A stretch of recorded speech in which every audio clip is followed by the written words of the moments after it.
அன்பு சகோதரர்களே, ஆண்டவராய் இயேசுவின் நாமத்தினாலே உங்களை வாழ்த்துகிறோம். இந்த நாட்களில் தேவனுடைய வார்த்தை பார்ப்போம். சங்கீதம் 119, 153. என் உபத்திரத்தை பார்த்து என்னை விடுவியும், உமது வேதத்தை நான் மறவேன். என் உபத்திரங்கள் தலைக்கு மேல இருக்குது. என் உபத்திரங்கள் தாங்க முடியாத இருக்குது.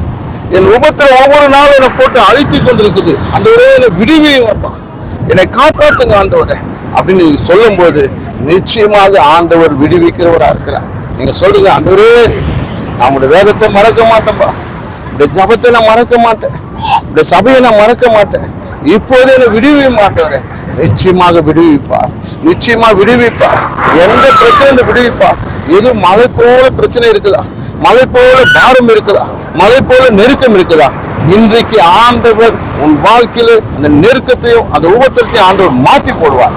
என் உபத்திரத்தை பார்த்து என்னை விடுவியும், நான் உமது வேதத்தை மறவேன். இந்த வேதத்தை மட்டும் மறக்காதீங்க, அவருடைய ஜபத்தை மறக்காதீங்க, அவருடைய வேண்டுதல் நீங்க மறக்காதீங்க, எதையுமே அவருக்கு மறக்காதீங்க.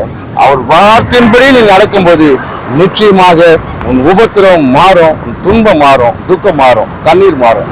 தேவன் ஒரு ஆசீர்வதிப்பாராக. ஆமென்.